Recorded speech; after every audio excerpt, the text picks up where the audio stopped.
সূর্যের এত কাছে গিয়েও ফিরে আসা যায় এমনটা এর আগে হয়তো নাসার বিজ্ঞানীরাও ভাবতে পারেননি। তবে নাসার মহাকাশযান পার্কার সোলার প্রোব ঠিক সেটাই করে দেখালো। মহাকাশ গবেষণার ইতিহাসে সূর্যের সবচেয়ে কাছাকাছি পৌঁছাতে পেরেছে এই মহাকাশযানটি। শুধু যে পৌঁছাতে পেরেছে তাই নয়, মহাকাশযানটি সূর্যের বাইরের বায়ুমণ্ডল থেকে অক্ষত অবস্থায় সফলভাবে ফিরেও আসতে পেরেছে।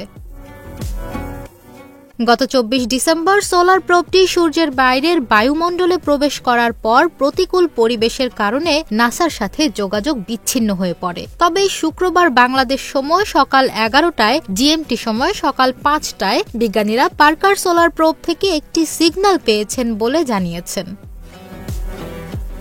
এর অর্থ হচ্ছে সূর্যের সবচেয়ে কাছে গিয়ে এর প্রচণ্ড তাপ ও চরম বিকিরণ সহ্য করেও অক্ষত অবস্থায় ফিরে আসতে পেরেছে মহাকাশযানটি। নাসা জানিয়েছে মহাকাশযানটি নিরাপদ আছে এবং স্বাভাবিকভাবে কাজও করছে।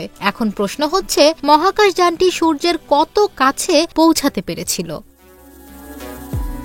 নাসা জানাচ্ছে সোলার প্রোবটি যেখানে পৌঁছাতে পেরেছে সেখান থেকে সূর্যপৃষ্ঠের দূরত্ব ৩৮ লাখ মাইল, অর্থাৎ ৬১ লাখ কিলোমিটার। সূর্যের ৩৮ লাখ মাইলের মধ্যে যেতে পেরেছে এই মহাকাশযানটি।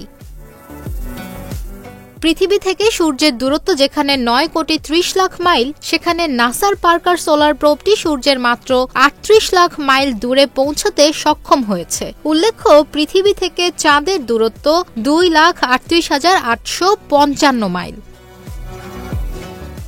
ইতিহাসে সূর্যের সর্বনিম্ন দূরত্বে পৌঁছে প্রোবটিকে সহ্য করতে হয়েছে ১,৪০০ ডিগ্রি সেলসিয়াস তাপমাত্রা। পাশাপাশি প্রচণ্ড বিকিরণেরও সম্মুখীন হতে হয়েছে এই মহাকাশযানটিকে। এমন প্রতিকূল পরিবেশ সাধারণ মহাকাশযান পুড়িয়ে দেওয়ার জন্য যথেষ্ট। তবে সোলার প্রোবে রয়েছে ১১.৫ সেন্টিমিটার অর্থাৎ ৪.৫ ইঞ্চি পুরু কার্বন মিশ্রিত একটি ঢাল বা পর্দা, যেটা সূর্যের প্রচণ্ড তাপ ও বিকিরণ থেকে মহাকাশযানটিকে সুরক্ষিত রেখেছে।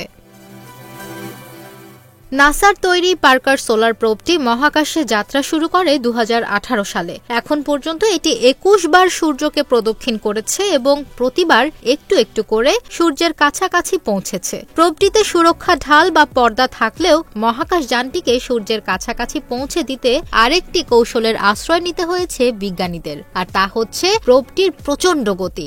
ঘন্টায় ৪,৩০,০০০ কিলোমিটার গতিতে ছুটতে সক্ষম এই মহাকাশযানটি, অর্থাৎ এই গতিতে লন্ডন থেকে নিউ ইয়র্ক যেতে সময় লাগবে মাত্র ৩০ সেকেন্ড। কোনো সন্দেহ নেই, মানুষের তৈরি সবচেয়ে দ্রুত গতির যন্ত্র হচ্ছে পার্কার সোলার প্রোব।